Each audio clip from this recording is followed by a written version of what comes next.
Y era el que es para uso veterinario. Mientras no tengan efectos adversos como uno de los bolívares.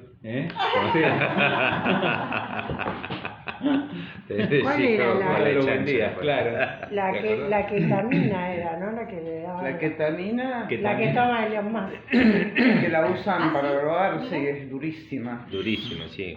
Bueno, pero él la toma en no sé qué dosis y dice que la pasa bomba. Porque no es Caminaba en 4 patas. creo que es un analgésico para animales tipo caballo, la que también. Claro, Eso pero yo era sé para que hay caballo. una sobredosis de ketamina horrible. Pero ahora se usa anestesia, como anestesia. Una anestesia más liviana, ¿no? O sea que no tiene tantos efectos No sé si secundarios. nos digan a veces, no sé la verdad, pero sí se usa anestesia y aparte está bastante cuidado porque se usa como falopa, ¿no? Sí, Claro, sí. Tal cual. Por eso Elon Musk dice que él toma ketamina todos los días, así está, ¿no? Pero que eso Bueno, te digo, le... si yo tuviera ¿qué es? la guita que tiene él, tomaría ketamina para tenerlo. Bueno, pero él dice que le hace todos los días que te hace espléndido, que es la droga del futuro. Que es la droga del Que es antidepresiva. ¿Pero para qué te sirve? Para hacer Elon Musk. Bueno, no se vale la pena tomarla. Vos tomás ketamina y tenés te un comes- Tesla ahí afuera. todo. Claro. Doctor House, ¿qué tomaba? No me acuerdo lo que tomaba. Pero era una droga farmacéutica la que tomaba él. Jodín, pero de a 2, 3, 4. Claro, pero ya usaba Pero él empezó bastones. cuando tenía Probemos terapia, ketamina. película, o sea que era por ¿Eh? dolor, no era por droga. Claro, él ya estaba. Eso, droga. Dolor crónico. Gabo se debe haber tomado un alucinógeno para escribir. Claro. Igual volviendo hola, buen día. Buen día. Volviendo al tema, porque todo esto salió por el tema de las plantas, la red jarilla y el uso, y la nieta de Mónica, que el otro día estaba sacando cicuta del jardín, y Mónica le contó lo de la cicuta y Sócrates. Ella lo contó en la escuela y los La compañeros miraron así. no le creían que alguien haya tomado la cicuta para matarse, ¿no? Concentrada, claro. Claro, concentrada. Pero bueno, entonces salió todo el tema de la red jarilla y el uso de las hierbas. Estábamos drogándonos. Eso te Bueno, los monstruos se drogaban Y no compartir. de eso, Sí, porque claro. agarraban algo que les gustaba y ahí salía. O con las Claro, manzanas con los- fermentadas. Salió un documental Ah, bueno. de los animales comiendo las manzanas que habían fermentado, borrachos. No. Las jirafas, los cuellos les hacían así. No, era mortal. Muy divertido, muy divertido. Claro. ¿Cómo hace la chicha? Que Claro. Sí. Bueno, y mencionaba esto de que en el proceso, cuando Foucault estudia el desarrollo, recordemos que Foucault está pensando cómo se desarrolla la razón o la estructura de la razón en Occidente, ¿no? Y es parte de lo que se llamó en ese momento el Departamento de Historia de las Mentalidades del Colegio de Francia. Como que hay un proceso de historización de la razón, no como que la razón en un momento dado emerge de la historia y se da a conocer como el producto de un proceso natural, sino que hay distintas etapas históricas de la razón. Y previo a la época clásica, lo que él llama la edad clásica o la etapa clásica, que es el siglo XVII para acá, el tipo toma el momento anterior a partir del estudio de los herbarios, los bestiarios, todas las compilaciones de los saberes del mundo griego y del mundo latino que todo el periodo medieval inicial transcribió en los conventos, en los monasterios, en las zonas de difícil acceso para los bárbaros que estaban ahora atacando el antiguo Imperio Romano y que ahora empezaba a ser el mundo medieval. Bueno, ¿dónde se iban los cristianos, digamos, institucionalizados en monasterios y qué sé yo? Se iban a la zona de Irlanda, Escocia, zonas ríspidas, escarpadas, de difícil acceso, y ahí construían los monasterios. Una vez que estaba el monasterio construido, amurallado, de más difícil acceso, ¿a qué se dedicaban? A rezar, a orar, la séptima, y todos los horarios que tenían, según la regla del santo que pertenecieran, San Benito, qué sé yo, los distintos santos. Entonces, y ahí se dedicaban a transcribir no solamente el texto bíblico, que lo transcribían del arameo, lo transcribían del griego, lo transcribían al latín, sino que transcribían también los otros saberes, la poesía de Lucrecio, los poetas latinos, Aristóteles, una parte, Platón, eran parte de la biblioteca. ¿Vieron la biblioteca del Nombre de la Rosa? Bueno, esa biblioteca tiene lo que queda de la cultura del mundo antiguo, porque en realidad Europa no tiene nada después de la caída de Roma más que esos saberes. Y encima queda atrapado dentro de la mentalidad del cristianismo incipiente. Entonces eso generó un gran retroceso en el desarrollo de la razón, o del conocimiento, más que la razón. Encima algunas puntas de los libros estaban envenenadas, para colmo. Sí, bueno, eso lo pone ahí Humberto Eco, ¿no? Para hacer la novela, para hacer la novela. Está bueno. Claro. Muy buena idea. La idea es bárbara, Sí. y aparte viene del rumor histórico de que existió el libro de la risa, pero eso es un rumor. Claro. El libro de la comedia, ¿no? El libro de la risa de Aristóteles.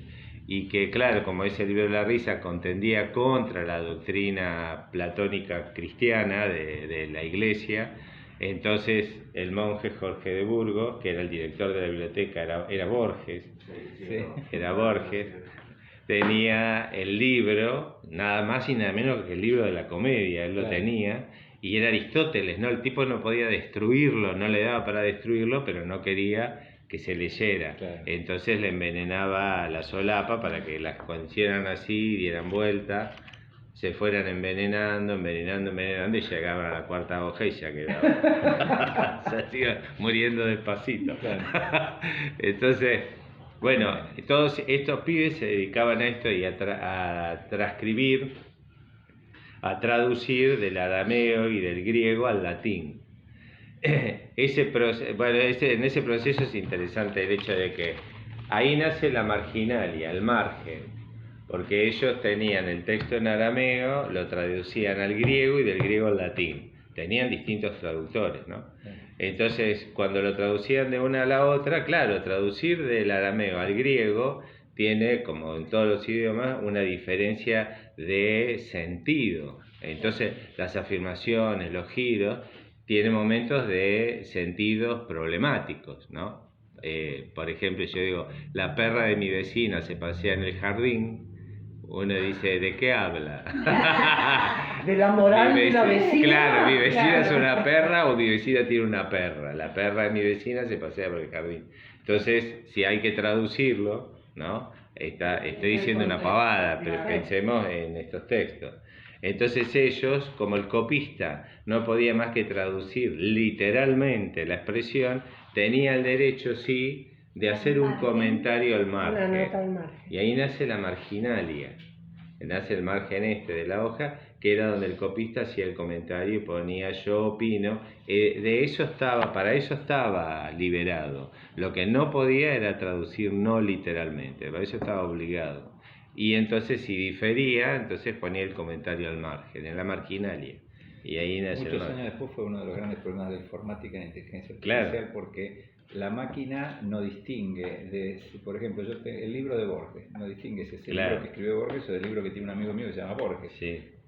Uno, si lee el libro naturalmente, porque tiene otras experiencias previas, piensa que estás hablando de Borges, Claro. el autor. Pero para la máquina es lo mismo, una cosa que otra. Claro. Entonces no tiene un porcentaje de edición y es complejísimo generar una inteligencia que revisara todo el contexto para ver cuál era la realidad, ¿no?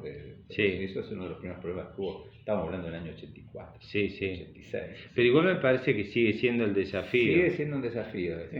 Porque- Ahora la inteligencia artificial sí lo distingue. ¿Eh? Es una maravilla. No, yo estoy usando claro. la inteligencia artificial en Bing, la esa- computadora. Es una maravilla. Es una maravilla. A veces distingue mejor que uno. Lo que pasa es que ahora Sobre tiene todo algoritmos factura. mucho más largos, Claro. mucho más amplios, que buscan en distintos En un mayor tipos- margen en un mayor histórico margen, o claro. conceptual. digamos. Entonces esos algoritmos más largos permiten hacer distinciones más sutiles. Sí, sí. Y ya ahora están escribiendo líneas de código. O sea que, ojo, ya hoy una inteligencia artificial puede escribir líneas de código para automodificar los errores que comete. Ah, Entonces estamos en un Claro. plano... sí, sí. No, pero es interesante. Sí. Sí, a mí me gusta todo. No, que es no hay duda, claro, que interesante es interesante. Y es todo un desafío. A mí me parece que hay un punto en el que yo creo, en mi perspectiva, que no se puede alcanzar nunca esa dimensión confusa de lo humano. Y en ese punto creo que nunca va, pero precisamente... Por ahora. Vos sabés que creo que precisamente es esa misma confusión trágica, que no va, en el mejor y en el peor de los sentidos, que no va a poder ser alcanzada por la inteligencia, porque somos contradictorios Sí, y es pero condición es esencial. impredecible, Pero hay- Eduardo, claro. eso, porque hace un siglo y medio atrás, Sí, es impredecible. tampoco se pensaba en muchas cosas que hoy son efectivas, existen y demás. Es difícil decir eso, ¿no? Claro, pero a mí me da la impresión como que el proyecto, no estoy diciendo que haya un proyecto craneado en esa dirección, sino que estoy diciendo que hay un proyecto de ir hacia las estructuras de mayor seguridad, y esas estructuras de mayor seguridad son a la vez una trampa, ¿no? Una trampa en el sentido de que, Menos creativas en todo caso. claro, Foucault los llamaba ortopedias como que el sistema social nos va ofreciendo cada vez ortopedias para sostenernos en la existencia que no son necesarias, pero el sistema las crea y terminan siendo necesarias para nuestra existencia. Crea la necesidad. Claro, no me refiero al audífono o al estén, no me refiero a eso, sino me refiero a estas ortopedias de decir, bueno, organizamos una estructura de razón que nos da seguridades psicológicas y certezas. A eso le vamos adicionando ortopedias que van fortaleciendo cada vez más esa estructura de razón. Finalmente terminamos necesitando de esas ortopedias y nos convencemos de que son necesarias, cuando en realidad podríamos descartarlas si Pero, tomáramos a ver, distancia. ponme un ejemplo. Claro. Claro, por ejemplo, cuando nosotros pensamos los sistemas de seguridad de salud en los que se desarrolla la razón en búsqueda, o sea, la razón me refiero como todo el proceso que se utiliza, por ejemplo, para el desarrollo de la farmacopea y toda la industria, que es un sistema que por supuesto aporta a la calidad de vida, pero que agrega toda una serie de cosas, un plus enorme que hace al sistema del negocio, no de la salud misma. Sin embargo, ponerle las pastillas para dormir, las pastillas para despertarte, las pastillas para adelgazar, qué sé yo, ese tipo de cosas. Crean la necesidad. Claro, entonces él dice, todas esas son ortopedias. El problema con las ortopedias, a lo que él llama ortopedias, es el hecho de decir, hay un sistema que genera todas estas formas que para nosotros pasan desapercibidas porque pasan dentro de lo natural del sistema. Entonces nosotros las vamos incorporando y terminamos... Sí, pero él no lo destaca, como no es un comentario anticapitalista ni nada de eso, ni es antifarmacéutico ni nada de eso. El tipo lo que dice, como él está ubicado, como él está enfocado en la idea de decir cómo se desarrolla la razón o la mentalidad humana. Entonces dice, no hay una condición esencial. Claro, se para afuera y mira. Claro, él lo mira desde el estudio de los distintos escritos a lo largo de los siglos.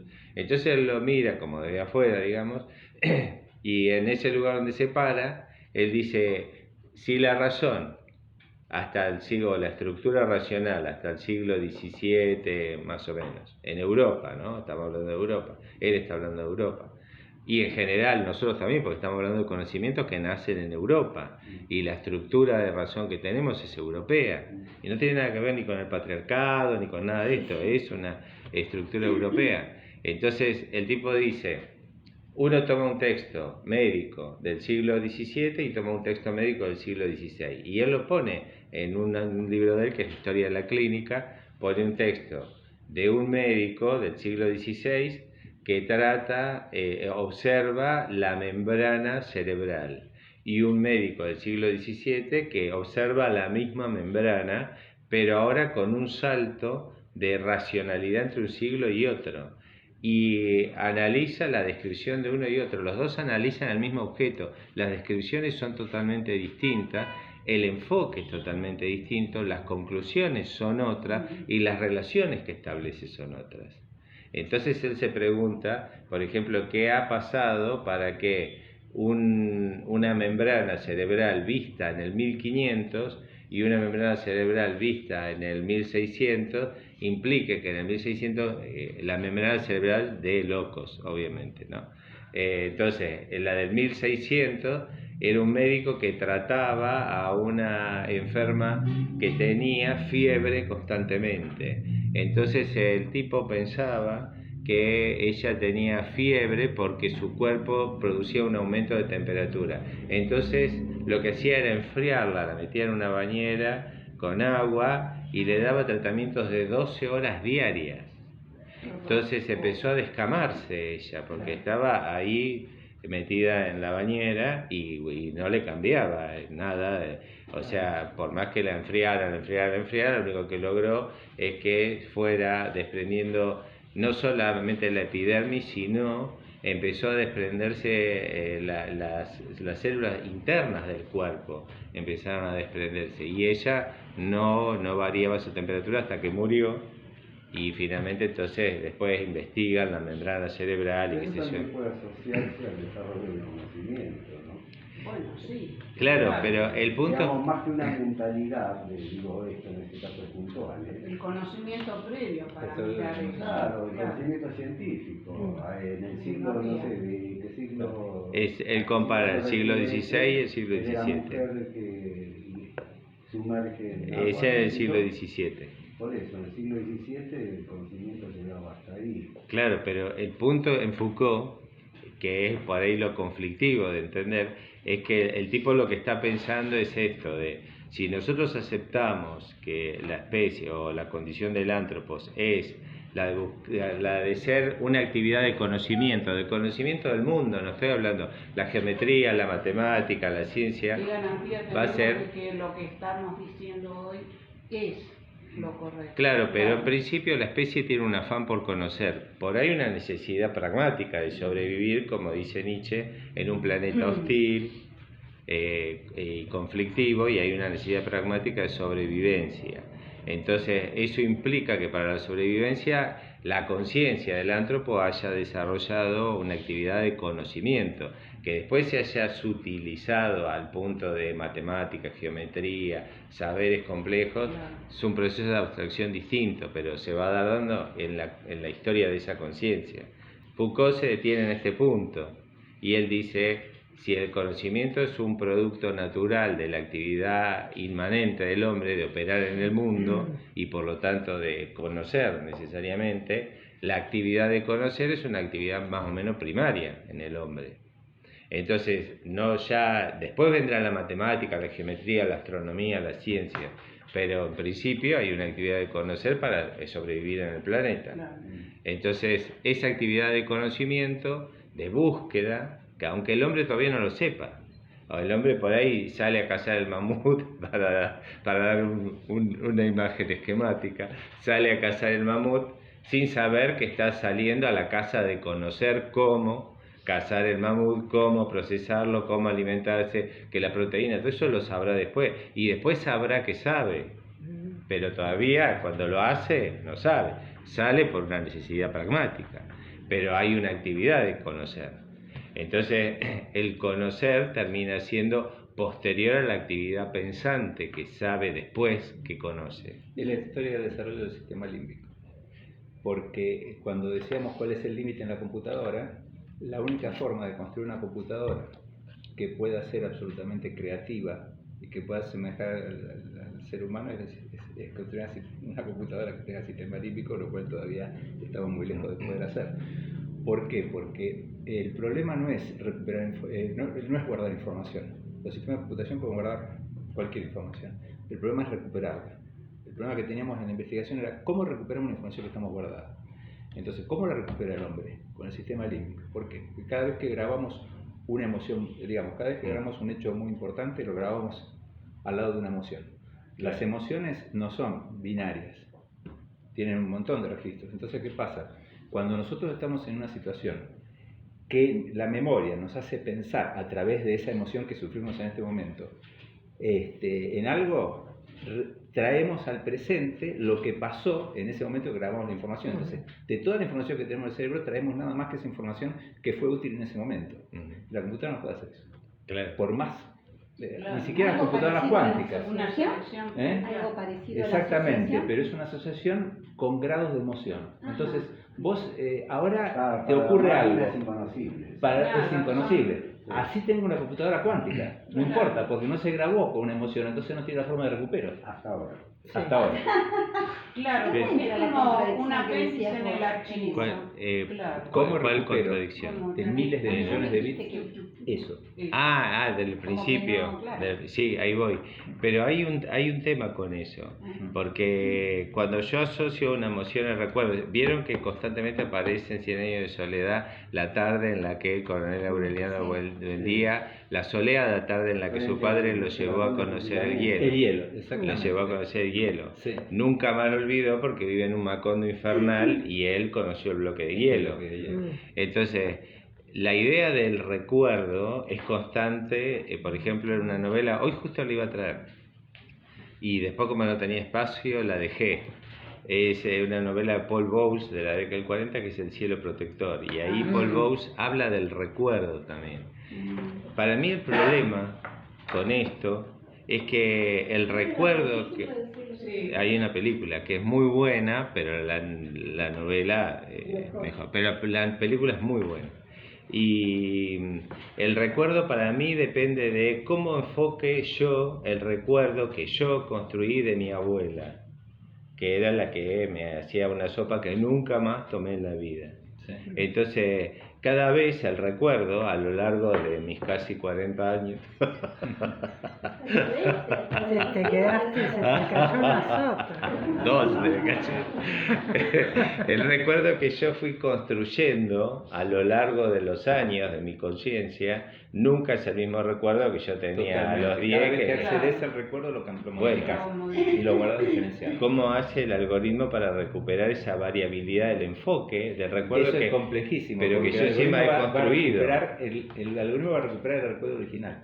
Bueno, pero ahí No, digo, no, pero el no recuerdo modificado. original también es una construcción de mi conciencia. También es Yo una construí la imagen de mi abuela, por más que mi abuela estaba ahí, yo construí la imagen de mi abuela a los 6 años, ese recuerdo no se borró nunca en la vida, pero a lo largo de los años, Se además va de cada... distorsionando. Se va distorsionando. Pero no se Y si vos distorsiona. tuvieras un hermano, alguien que hubiera vivido todo lo mismo, Sí. después de todos estos años discutirían como locos. porque De hecho, eran dos visiones de totalmente hecho lo tengo, distintas. sí, tiene una visión distinta, totalmente, tiene una visión distinta. Claro, porque Sí, se sí. va cada vez que vos accedes al recuerdo, se modifica. Por eso Claro. había un tema que lástima que no está nuestro amigo el juez, Sí. que dicen que yo le pregunto a un tipo hoy, de un hecho, un testigo, y le pregunto lo mismo, dentro de 2 años, porque viste los juicios acá se estiran, Sí, se estiran. claro. Y el tipo va a decir cualquier otra cosa que no tiene por ahí nada que ver, pero no es a propósito porque le pagaron para mentir. No, es que el recuerdo fue Claro. modificado, porque cada vez que el tipo accedió al recuerdo, lo graba de una forma distinta y lo modifica de acuerdo al tono emocional que tiene en el momento que que accede. lo recuerda, Claro. Y que eso lo lo trae. Claro. El tono emocional con el que accede en el momento que lo recuerda, que no es el Claro. tono emocional al que accedió en el momento que lo generó, Sí, hace que lo guarde distinto. Y ahí cuando recupera otra cosa. claro. Recupera lo que está guardado en otro estante. Bueno, ahí yo digo donde está esa contradicción de la condición humana trágica, por la cual me parece que es muy difícil que alcance el algoritmo a captar, porque creo que hasta esta misma vocación que tenemos de autodestruirnos, eso y de, sin embargo, saltar a la vida, es algo incomprensible para el algoritmo, algo imposible para mí de poder captar en un algoritmo y poder reproducirlo. porque es indescifrable, es como el continente oscuro, lo llamaba Heidegger, esa parte en donde ocurre la experiencia humana que tiene, oscuro no en el sentido de luz negra, ¿no? Sino oscuro como el lugar, como el fondo del mar, el lugar de muy difícil acceso, en donde por ahí podemos construir y destruir y hasta destruirnos nosotros mismos. Y bueno, esa condición, ¿vieron en El Mundo Feliz, el libro de Bradbury, la novela de Huxley? Sí. Pero es probable que en algún momento, si no está haciendo ya, es que se traten de producir máquinas con esos... Con eso, bueno, a eso lo llama... Sí, pero se eso... puede intentar, pero es exactamente complejo, ¿no? Pero, si alguien le planteaba sí, el tema no se de la sabe. inteligencia artificial, Claro. era un imposible, Sí. era un Imposible. absurdo. Ni siquiera ciencia ficción. Y a eso lo llama Foucault. Debería de ser inteligente. Por eso Sí, Por eso pero... digo, esos saltos de la conciencia, esas intercepciones de las emociones respecto a los hechos reales, a los recuerdos y demás, hoy son imposibles en una computadora. Mañana no sé. Claro, no es que digo que... ¿Sabes lo que pasa? Que vamos a pasar, me imagino, vamos hacia los híbridos. Claro. Y ahí va a cambiar la cosa. Sí. Ya Elon Musk estaba queriendo instalar un chip en Claro, la el cabeza chip real, neuronal. en la cabeza de una persona, un Bueno, chip sí, neuronal. Ahí Pequeñas ya. cosas muy básicas, pero ya están haciendo, están implantando para la lesión, para Sí, estas cosas. sí. Son los Ya primeros están haciendo mini cosas. pasitos, pero Claro. vamos Teóricamente a- te puedes comunicar con otra persona que Como tenga que- implantado un chip. Y Nosotros que decimos están implantando a veces la forma de comunicación, Sí. digamos, de cerebro a cerebro, y si te implantan un chip a vos y un chip a mí, como si estuviéramos por celular Claro. conectados, ¿viste? Lo mismo, ya puede hacerse. digamos. Una intranet. La Claro. cibernética, la computación, no es más que una imitación en este momento simple, simplificado del cerebro humano, porque Sí, sí. los procesos van tendiendo a ser los mismos que los que ocurren. Pero hay dentro de un nuestra lugarcito. cabeza. Claro, yo digo que lo humano. Hay un lugarcito. Yo digo que- hasta que lo puedan... ¿Vos decís? Yo creo que sí, porque así, ¿por qué lo digo? No tengo la capacidad predictiva para afirmar que eso va a ocurrir.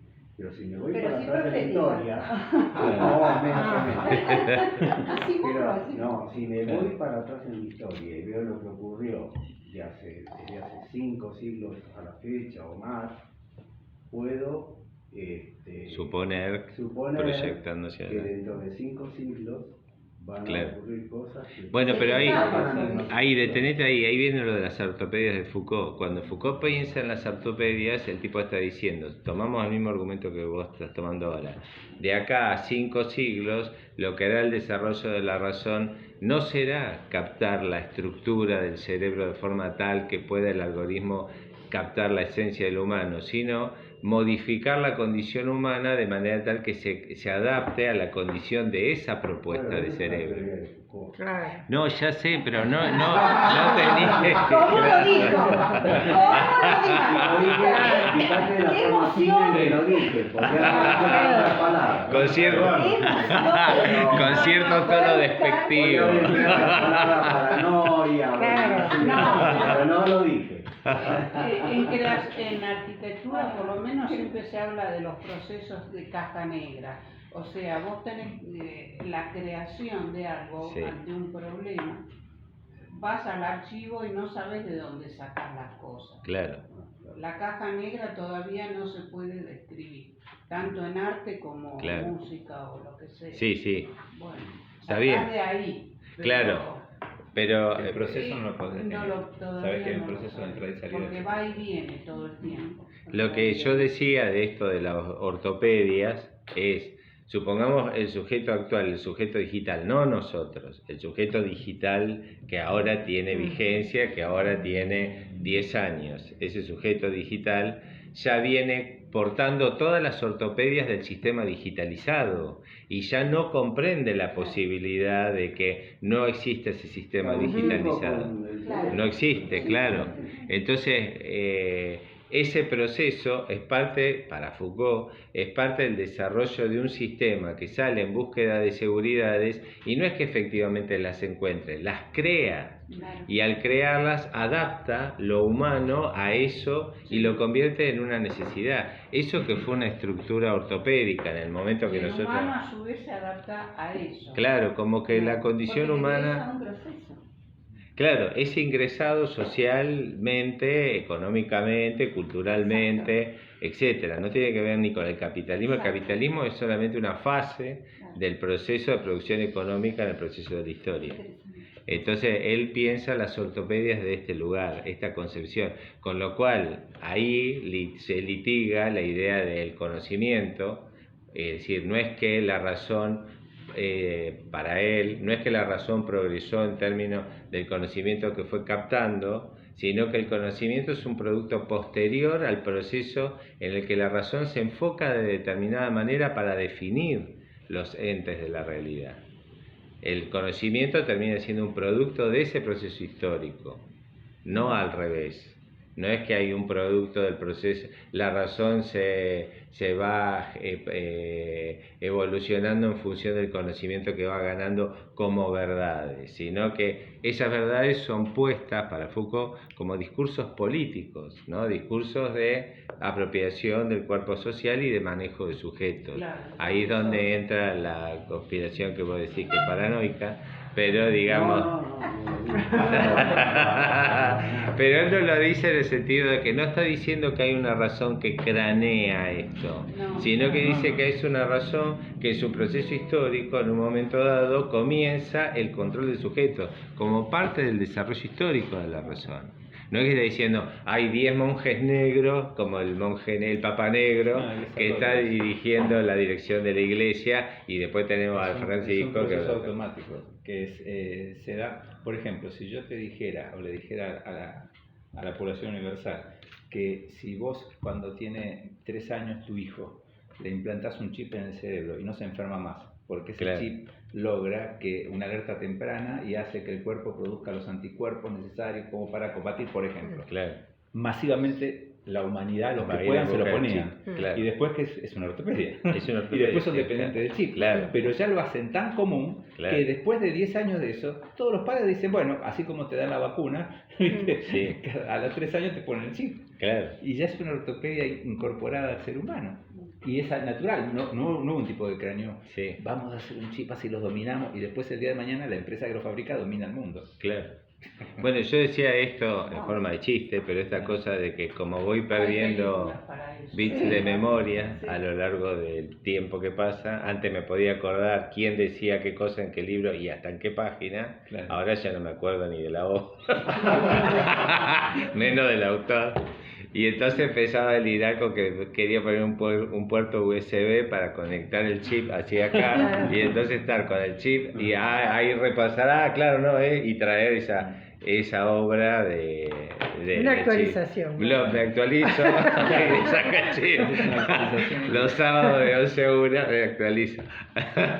Pero bueno, si se acuerdan de Un Mundo Feliz, la novela de Huxley, ahora confundo Huxley con Bradbury, si tuviera el chip. Están ahí también. Vieron que es muy humano. En El Mundo Feliz, ¿se acuerdan que está el mundo tecnológico y el mundo del salvaje? Y el problema es que una mujer del mundo tecnológico, en viaje de turismo al mundo salvaje, se cruza con un salvaje con el que queda conmocionada y en el mundo salvaje no consigue el soma, la droga que toma constantemente, oficialmente en el mundo tecnológico, deja de usar el soma y empieza a usar alcohol en el mundo salvaje. Y ella con el salvaje tiene un hijo, que es un híbrido entre la cultura tecnológica, porque el padre salvaje es nada más que genitor, el hijo se cría con la madre, pero la madre nunca es una salvaje, porque siempre es una emigrada del mundo tecnológico, al que ya no puede acceder, porque la dieron por perdida.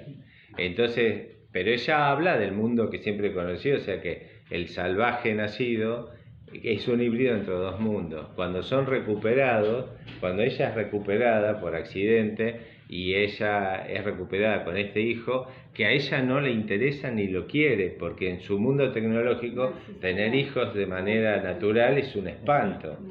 Entonces no está aceptado. Los hijos están en una grilla calculada de cantidad de habitantes producidos en laboratorio, no se tienen por parto. Entonces para ella eso es un error. Y bueno, para el hijo no, es su madre, él tiene esa experiencia humana que ella no tiene porque es producto de un útero artificial, ella. Y entonces cuando vuelve al mundo, van los dos al mundo tecnológico, el salvaje no puede comprender la condición no humana, que él tampoco comprende, pero la intuye. En cambio, en el mundo tecnológico están todos plastificados con el comportamiento social, cultural. Es como si volviéramos en la máquina del tiempo, ¿viste? Ir para atrás a, qué sé yo, a la corte del rey Arturo. Sí. No podés interactuar con eso. Claro. Pero, en la cabeza no te da. Sí, pero el punto es esto de si el algoritmo va a poder captar en algún momento la condición humana en este continente oscuro en el que vivimos, con contradicción, con autodestrucción o deseo de salvar, etcétera, etcétera. Lo que fuera la rareza de la existencia humana. Ahí finalmente, en el mundo del salvaje, el salvaje no llega a comprenderlo, termina ahorcándose.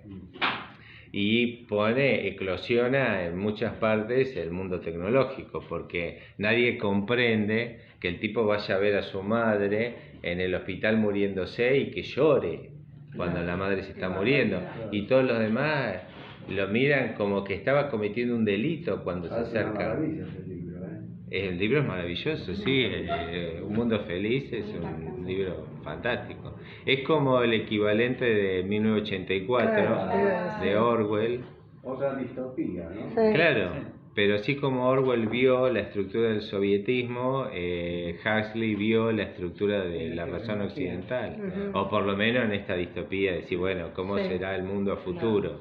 Pero en los dos casos, desde la perspectiva de izquierda, digamos, porque Orwell era un militante de la izquierda británica, el tipo ve con la perspectiva del humano desde un lugar distópico, pero digamos de control del sujeto. ¿Se acuerdan? En 1984, con la máscara con la rata hambrienta, etcétera, había un control del sujeto a partir de 1984 del miedo. Y en Huxley hay un control del sujeto a partir del sistema de tecnologización, en donde el sujeto es controlado por el sistema. ¿Se acuerdan que ellos tenían como especies de shopping en donde iban a comprar y escuchaban constantemente, decía, estoy en el mundo feliz, soy útil al sistema social, y si no soy útil, tomo el soma.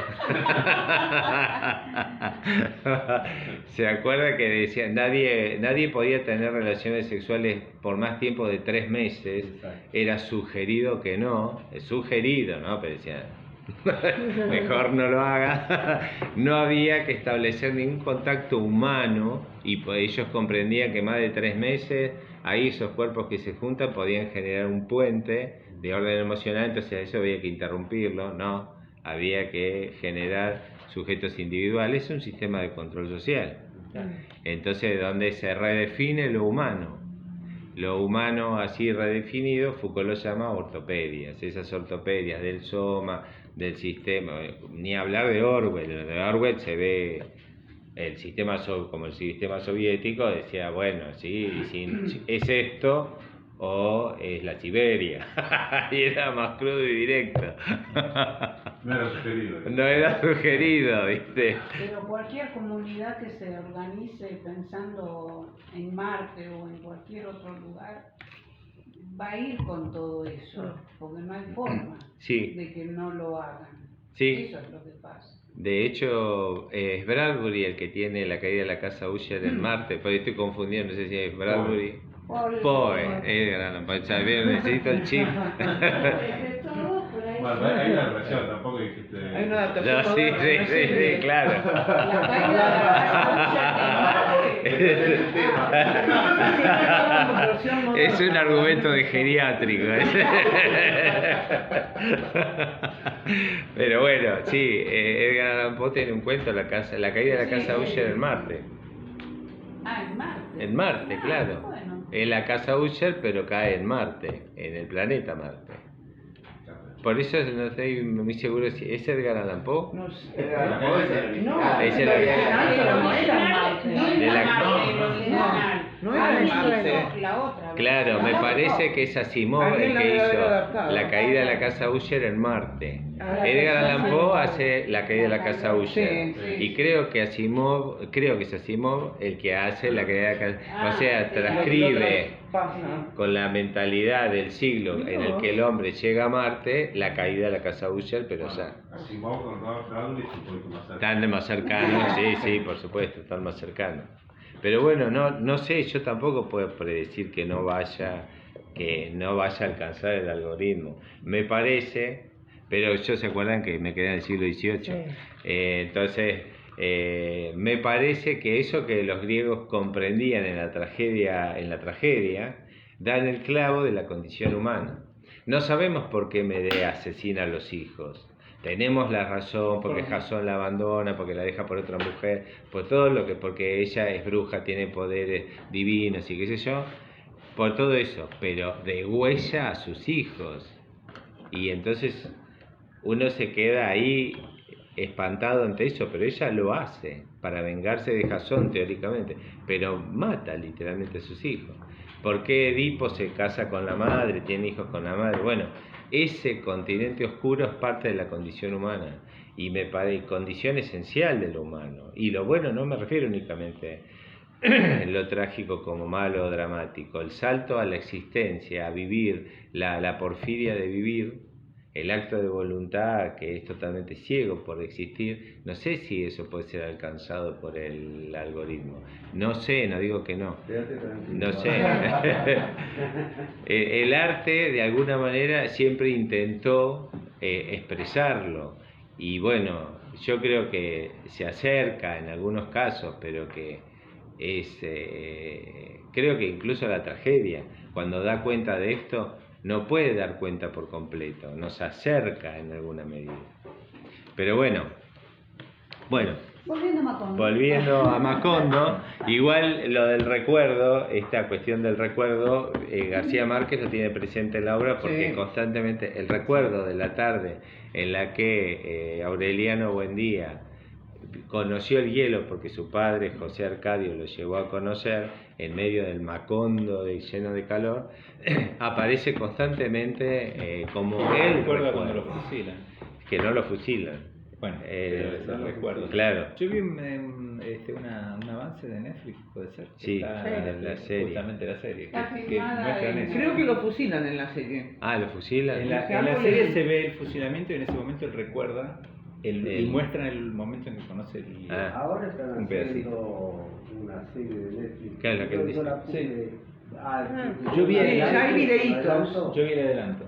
Ya están los En el adelantos. momento en que lo fusilan, que lo van a fusilar, Era- recuerda y Era Bravo muestra el y momento Mónica del Marciana. hielo. Ah, Cuando él conoce el hielo con el papá. Usher. Seguro que no está Muy Claro. ¿De qué otra Muy historia? claro, bastante bien. Crónicas marcianas hay un Lugo. Es un cuento, sí. Es un corto Se llama Usher 2, que está Sí. inspirado en la caída Ahora de es un la casa avance, Usher. ¿no? Sí. Claro. Crónicas marcianas. Claro, ocurre en Marte en la caída, sí. Entonces es Bradbury. Era Bradbury. Sí, no sabía que en la serie lo fusilaban, pero recuerden que el coronel Aureliano Buendía, en el momento que comienza la guerra civil en Colombia, como en el siglo XIX fue acá y en toda América, ¿no? El proceso de la revolución, la emancipación, la guerra civil, el caudillismo y la estructura de la República Liberal, más o menos siguió el mismo proceso en toda América, que era el producto del proceso de lo que estaba ocurriendo en Europa, sin la emancipación colonizadora, pero ya se emancipaban de las monarquías. Claro. Entonces, ese proceso se dio como con una equivalencia acá en el orden de lo colonial. Cuando el coronel Aureliano Buendía se larga a hacer la guerra contra los conservadores, se convierte en el enemigo número uno de la República. No solamente para los conservadores, sino también para los liberales que habían empezado a transar con los gobernadores, con los conservadores, y entonces en un momento dado la existencia de esa forma de revolución liberal, declaraba el coronel Aureliano, litigaba el proceso político que el Partido Liberal estaba llevando adelante, que en realidad estaba transando, dame un puestito de acá, dame un puestito de allá, qué sé yo, y transaban así. Entonces el coronel Aureliano en un momento dado se convirtió en el enemigo público número 1 de los conservadores y de los liberales, porque les arruinaba el negocio, claro. Entonces en un momento dado cae prisionero y es llevado como prisionero a Macondo de vuelta, y donde va a ser fusilado. Entonces pasa todo el proceso, está en prisión, y la madrugada que lo van a fusilar en el paredón del cementerio. El hermano del coronel Aureliano, José Arcadio, que ya está casado con Rebeca, como ellos son hermanos medios, no son hermanos de sangre, son hermanos adoptivos, pero para la vista de todos eran hermanos. Entonces, como se casan y no soportan la vergüenza de la mirada del pueblo, se alejan. El lugar menos amable era vivir cerca del cementerio, y ellos tienen la casa frente al cementerio. Cuando lo van a fusilar a Aureliano, Rebeca, que es la mujer de José Arcadio, todas las madrugadas abría la ventana del dormitorio y abría la puerta de la cocina para que se hiciera corriente de aire en la casa, y entraba el viento del cementerio, el viento de los muertos, dice García Márquez, atravesaba toda la casa y salía por la puerta de la cocina. Cuando ella se levanta esa mañana, ve que lo llevan a Aureliano para fusilarlo, y lo despierta Arcadio y le dice: ahí llevan al coronel para fusilar. Entonces se da todo el proceso de preparación para fusilar, lo que sé yo, y en el momento que lo van a matar, José Arcadio, su hermano, sale a los tiros de la casa, y en ese momento el que lo va a fusilar es el sargento que se llama Carnicero, de apellido. El tipo dice que el destino se ha ensañado con él hasta la muerte para hacerlo carnicero desde siempre, hasta con el nombre.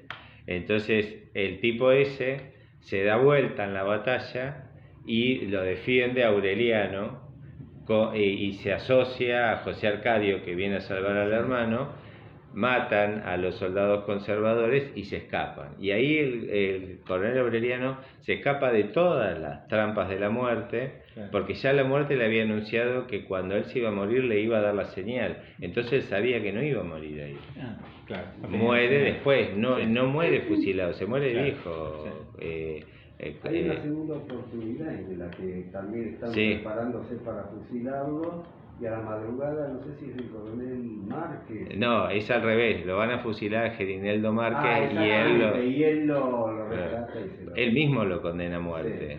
Y después, claro, Úrsula va y le dice: vos estás loco, y si haces eso yo te voy a buscar y te voy a matar con mis propias manos. Y entonces él ahí recapacita y se da cuenta que es todo un disparate, y va y lo saca del cepo y dice: sigamos con la revolución, y siguen con la revolución. A qué personaje Úrsula, a mí me fascina. Úrsula es fascinante, claro. También es como una memoria constante ella, ¿no? Sí, pero es otro tipo de memoria. Es otro tipo de memoria, sí, pero y tiene la sensación de que siempre está rescatando y siempre está trayendo lo pasado, ¿no? Y tiene una conciencia pragmática. Sí, muy, Úrsula constantemente dice: voy a recuperar la industria de los chupetines, porque dice: yo tengo que mantener económicamente esta familia de locos. Como que toma muchas decisiones constantemente. Toma decisiones arreglando las locuras que ocurren en la novela. Claro. Trata de acomodarlas para, ¿no? Es pragmática. Pero la que vuelve de Bélgica, que viene con todo, recupera la casa, la arregla todo, ya al final de la novela. Sí. O sea, como último destello, digamos. Úrsula Amaranta, se llama Úrsula como Úrsula. Que viene con el marido y trata también del tema de los recuerdos. Claro. A poner las cosas como eran. Claro. Sí. Úrsula para mí es ella tiene esa conciencia de lo aparentemente simple, de lo cotidiano, ¿no? Aparentemente simple, porque es el mismo concepto al que arriba finalmente el coronel Aureliano Buendía, Cuando lo van a fusilar a Gerineldo, que es su lugarteniente, su mano derecha, porque a Magnífico Bisbal, que me parece un nombre increíble, Magnífico Bisbal ya ha muerto en la guerra, era su otro lugarteniente y eran amigos de la infancia.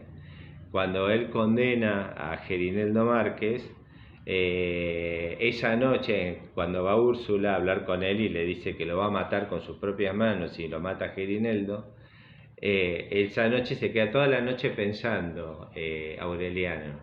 Pensemos que el estigma de Aureliano es la soledad, en la perspectiva, para mí, en la que lo pensó Gabriel García Márquez. Gabriel García Márquez. Ya tengo a mi sobrino nieto que me dice Eduardo. Y yo siento que me dice viejo de mierda. Así el pibito y me dice Eduardo, ¿me haces el desayuno, Eduardo? Y me mira. Llegó este pibito, ¿de dónde salió? No tiene un bigotito, ¿no? Y cuando él se queda pensando, toda esa noche, después de la amenaza de Úrsula, él, después de haber tenido la conversación con Gerineldo Márquez, que le dice, ¿por qué peleamos, compadre? Y él dice, por el Partido Liberal. Ah, qué suerte que usted sabe por qué peleamos. Y el otro dice, ¿pero por qué peleamos? Y él dice, por orgullo. Entonces ahí va toda una escalada Aureliano hasta que llega al absoluto del poder, tanto que en un momento dado dice, lo condena a muerte a Gerineldo. Ahí Úrsula ve y dice, si lo matás, te mato yo, porque esto es una locura total. Y él ahí, cuando medita toda esa noche, en medio de su soledad que nunca puede salir, es la soledad de la conciencia para mí, la soledad de la conciencia, de nuestra conciencia particular, que nos garantiza que vivimos siempre en esa soledad. Lo que pasa es que García Márquez convierte esto en una novela literaria, y toma un personaje, Aureliano, a quien más lo estigmatiza con esto de la soledad, y lo convierte en el héroe de la guerra. Renuncia a los honores, todo esto, porque renuncia habiendo comprendido que esa situación de soledad es irrenunciable, no importa qué cosas puedan venir de afuera.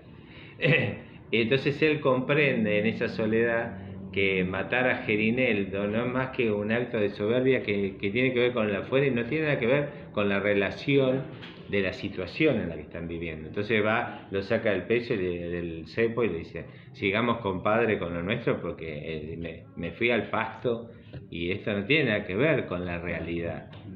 Una computadora no podría pensar eso hoy en día todavía.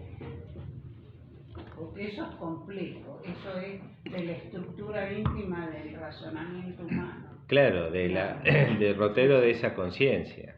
De hecho, bueno, si aceptamos el argumento que yo propongo acerca de que para mí García Márquez, cuando piensa la novela, la piensa como construye la estructura de la novela, pero con la visión de una conciencia que sabe que está dando un proceso de desarrollo en el que va a alcanzar una situación final en la que esa conciencia se capta como conociendo todos los hechos que se desarrollaron en la historia.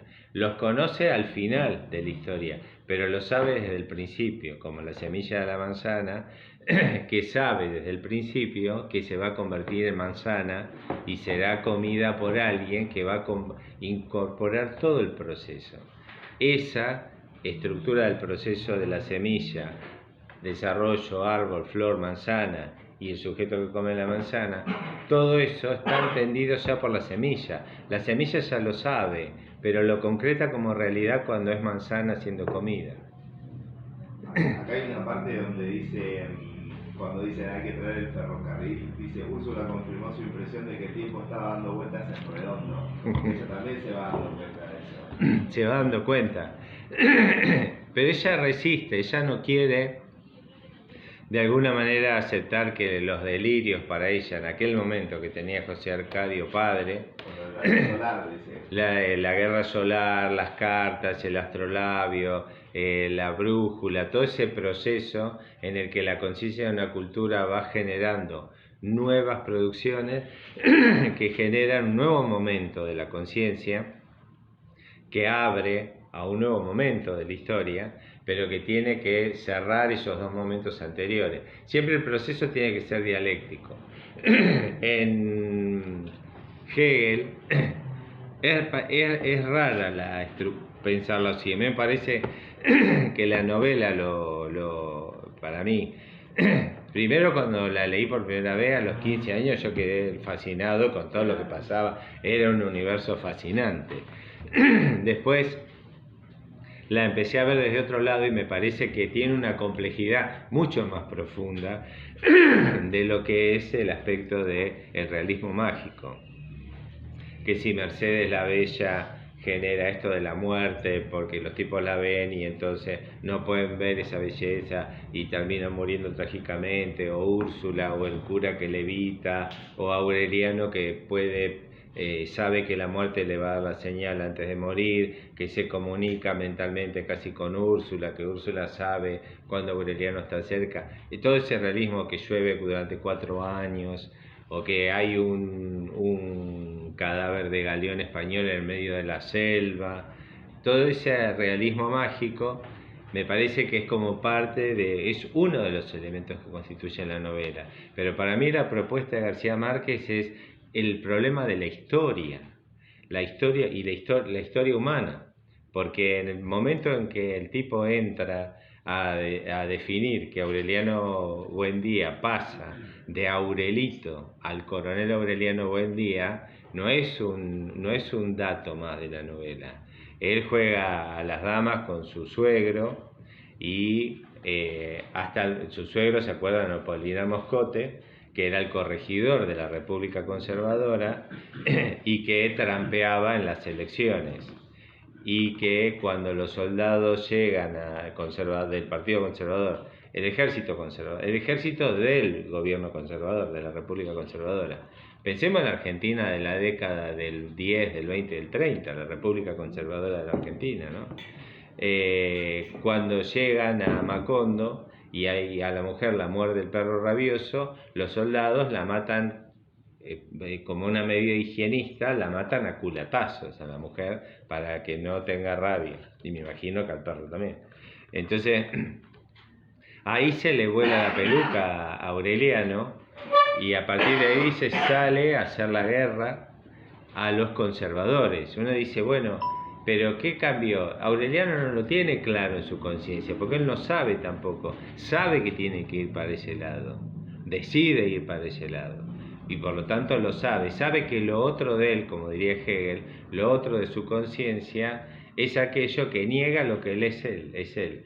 El sistema de la contradicción como oposición y en la dialéctica en Hegel es que hay un hecho dado ahora como afirmación en el presente, como afirmación, y hay algo que se le opone negando esa condición. Esto que viene a negarlo dice, yo soy lo otro de esa afirmación, por eso lo niega. No es una negatividad en el sentido de negativo como carga negativa, claro, sino como negación. Yo soy lo otro de eso que ahora se afirma como real, ¿sí? Ahora en nuestra realidad, China es lo otro que se afirma como real en el plano geopolítico. El Irán es lo otro que se propone como negativo de lo que Occidente, todo lo que queramos decir de Occidente, se propone como afirmación presente para este lado del mundo. Esa negación niega esta afirmación como lo otro que ella es. Como así la conciencia particular de cada uno de nosotros se descubre a sí misma siendo conciencia cuando descubre que hay otra cosa que no es ella misma. Nosotros no somos la mesa. Claro, no la descubrimos ahora a los 50, 60 o la edad que tengamos. Lo descubrimos mucho antes, pero cuando descubrimos que no somos la mesa, o sea, descubrimos que hay algo que te dicen es la mesa y te enseñan que te sientes ahí, que no apoyes los codos, todas las cosas que te enseñan. Bueno, es otro no es uno, por eso nace en la otra edad, lo otro. Nace como lo otro que no soy yo, lo distinto de mí. Pero en ese acto de captar lo distinto de mí, capto que yo, si yo no soy eso, yo soy. Ahora, ¿qué soy yo? Soy en principio ninguna de esas cosas. No soy la mesa, no soy el espacio, no soy la luz, no soy la ventana, no soy ninguno de ustedes. ¿Pero qué soy? Hegel dice, somos relaciones. Somos una conciencia que relaciona. Y todo lo que decimos del mundo es producto de ese acto de relación. Y ese acto de relación no es unívoco y único en el momento, se va modificando en el tiempo a medida que mi conciencia en la experiencia con esas relaciones se va modificando. Y se modifica hasta el punto de llegar a saberse como existencia y como estudio de esa forma misma de conciencia. Y el conocimiento, ahí en Hegel pasa a ser esto, actos de la conciencia, procesos de la conciencia. Y supera, en un sentido analítico, muy a la manera de filosofía occidental, la relación, el dualismo conflictivo del sujeto y el objeto.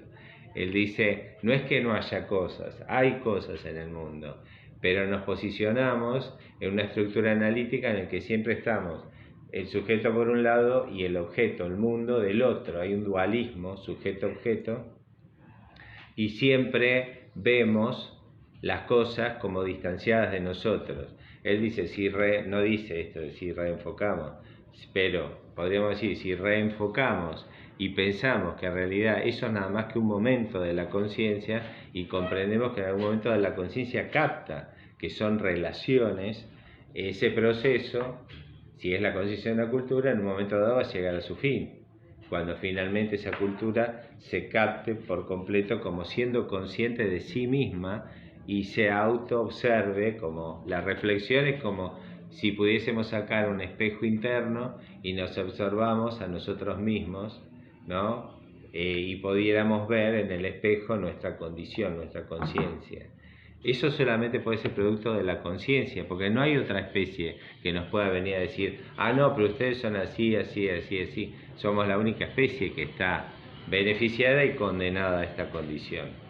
Hoy estoy como loco. Bueno, los animales forman parte de ese entorno. Sí, pero no lo comprenden. No lo comprenden. Ni participan. Porque son eso. Ellos son. Claro. Nosotros somos, Sartre dice en El Ser y la Nada, somos la herida del ser, dice Sartre, nosotros.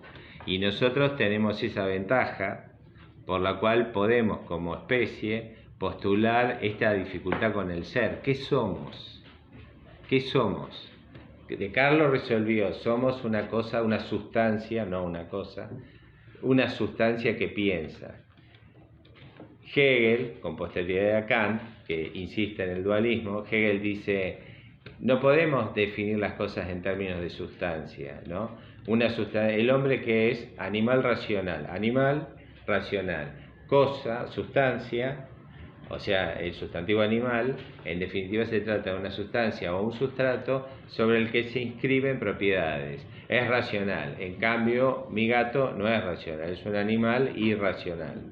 Siempre hay digamos, gramaticalmente, un sustantivo que va a funcionar como un sustrato donde se inscriben propiedades. Eso es el sustancialismo. Hegel dice que el problema de ver la realidad de esa manera nos limita al dualismo, de creer que hay una condición de mundo y un sujeto aparte. Y él dice que en términos de una conciencia o del espíritu, eso es nada más que un momento de la conciencia. Después en el proceso la conciencia captará que en realidad no se trata de sustancia y propiedad, sino de relaciones. Y entonces es donde da el ejemplo donde dice, bueno, si yo no soy una sustancia que piensa, ¿cómo puedo demostrar que no lo soy? Entonces dice, me pongo a pensar qué soy. Entonces digo, bueno, soy profesor. Ok, bueno, pero ¿qué define la condición del profesor? Tener alumnos. O sea, ya es una relación. La del profesor no se define por sí mismo, sino en relación a los alumnos que tiene. Porque ser humano es estar en relación con otros. Porque Robinson Crusoe está solo en la isla, pero conserva su humanidad porque alguna vez estuvo en una sociedad y en esa relación que tuvo con otros, él en la isla sigue siendo humano. Si hubiera nacido en la isla solo, desde siempre, quién sabe qué condiciones hubiera tenido. Pero siempre se es en relación a algo. Nunca se es en sí, técnicamente lo llama Hegel, sino una vez que se descubre el mundo de la relación, se es para sí, porque es en relación para otro. El budismo lo comprende desde otro lugar. El budismo plantea el mismo problema. Todas las otras filosofías que puedan haber en el planeta, digo el budismo porque es la filosofía oriental, seguramente hay cosmovisiones africanas, qué sé yo, de distintos lugares, que plantean el mismo problema, el problema del ser. ¿Qué es lo que somos? Con el problema del ser viene el problema del conocimiento como una variante explicativa. Dice, si el hombre sale en la búsqueda de sobrevivir en el planeta y en el acto de decir, bueno, juntémonos, matemos al mamut, cocinémoslo, comamos la carne, cuando comemos carne estamos mejor, bueno, termina apareciendo el conocimiento como un producto del proceso histórico de eso. Pero el conocimiento aparece como el móvil que está haciendo que el hombre haga algo por algo. Entonces, Hegel toma esa cuestión y la toma con muy posterioridad al momento que el hombre sale a cazar el mamut. Lo piensa desde la Revolución Francesa. En realidad toma todos los procesos de la historia desde la antigüedad, pero toma en particular la Revolución Francesa para decir cómo ha llegado la cultura de la humanidad a poder capturar la idea de libertad. Porque la libertad no es lo mismo que la proteína del mamut. No es lo mismo que la carne. La proteína del mamut vendrá mucho después. Pero ¿cómo hizo el hombre para hacer todo esto? ¿Cómo hizo el hombre para capturar esto? Libertad, justicia, arte, ética. ¿Por qué los derechos humanos? ¿Por qué la igualdad? ¿Por qué? ¿Cómo hizo el hombre para alcanzar esas abstracciones? Él dice, como la semilla de manzana, cada momento histórico tiene un proceso por el cual el espíritu o la verdad va a ir en búsqueda de ese norte que ya lo sabe cuando es semilla. Y cuando llega al final, lo único que verifica es el cumplimiento de algo que siempre supo. Al final de 100 años de soledad, lo que ocurre al final de la novela se sabe desde el principio. La conciencia que le construye García Márquez en el anexo a la novela va guiando todo el derrotero de esto y sabe, al final, el último buen día que lee el manuscrito de Melquíades, al final, cuando Macondo se está destruyendo, está leyendo el cumplimiento de algo que esa conciencia siempre supo desde el principio, pero que no llega a revelarse hasta que esa conciencia se ha madurado de tal manera para que pueda concretar en un objeto real, es decir, en un objeto comprensible para la conciencia, no se convierte en real, no se convierte en racional. Si lo pensamos en términos de la Revolución Francesa, en términos políticos, cuando la burguesía logra concretar el capital económico, el capital bélico y el conocimiento necesario, porque ya la burguesía ha producido sus propios intelectuales, aquellos que sean capaces de producir abstracciones con nuevos sistemas políticos. Ya aconteció Maquiavelo, ya aconteció Hobbes, ya aconteció John Locke, y en la Revolución aparece Rousseau, Montesquieu, aparece Diderot, aparecen todas estas producciones que son parte del proceso simbólico o abstracciones de la conciencia capaz de ser concretables ahora en la realidad. Dice, llegan en el siglo XVIII. En ese momento se produce la revolución y en ese momento se puede concretar la idea del derecho universal de igualdad y de libertad para todos los hombres. Es como que el muro de Berlín traería implícita la caída. Esa misma, claro, exacto, Claro. sí. trae y ya sabe, que lo que pasa es que lo sabe la idea, no la experiencia humana, pero eso constituye la historia humana. El oráculo en la antigüedad funcionaba de esa manera. Pero no en un orden racional. No, lo que el oráculo siempre iba a decir era: la condición trágica de la existencia se va a cumplir. Alejandro fundará 1000 ciudades y Alejandro terminará muriendo y su imperio terminará destrozado. Esa condición es inevitable, es parte de la historia, pero no se sabe como realidad concreta hasta que se da al final del ciclo, pero ya está comprendido desde el principio. Pero la conciencia no lo descubre hasta que todo el proceso ocurrió. Por eso Hegel habla de la lechuza de Minerva. Levanta el vuelo al atardecer, cuando todos los hechos del día acontecieron. Y ella hace el paneo, después viene y le cuenta al oído de Minerva todo lo que vio. En Hegel está pensando lo mismo. Y a mí se me ocurre que García Márquez, como una especie de Hegel, anexa una conciencia hegeliana en la estructura temporal de la novela. Todo lo que empieza en el principio ya sabe todo lo que va a ocurrir al final, pero no se revela como realidad concreta sino hasta el final de la novela, cuando el último buen día, el padre del chico con cola de chancho, ese está leyendo el manuscrito y ahora lo puede comprender, porque recuerden que el manuscrito dio vueltas y muchos lo leyeron, pero no lo comprendían. Es el último el que lo llega a comprender, cuando se levanta el viento arrasador que destruye Macondo y desaparece Macondo. En algo mucho más sencillo, en Crónica de una muerte anunciada, digamos que él utiliza la misma. Desde el principio se sabe que, no me acuerdo, Pedro creo que es, va a morir. Al principio, el único que no lo sabe es él. La primera frase, porque los gemelos que van a matarlo, ya le dijeron a todo el mundo. Andan por el pueblo caminando con los cuchillos y lo andan buscando porque lo van a matar. Y él, por una serie de situaciones fortuitas, va circulando por el pueblo y no sabe que está condenado a muerte. Pero los hermanos lo están esperando, lo esperan en un bar, lo esperan en una esquina, y todos saben que los matadores están buscándolo a él es el único que no está enterado, y la novela que desde el principio te dijo que él va a morir, al fin, sí, es una novela corta, al final de la novela los matadores lo encuentran y a puñaladas le sacan todos los intestinos afuera, él levanta los intestinos, los agarra así y se mete corriendo a la casa, llega a caminar, a correr un poco y muere, entra por la puerta principal, atraviesa la casa, que en la parte de atrás da al mar, y llega a cruzar la casa, abrir la puerta de la cocina, ve el mar y cae muerto.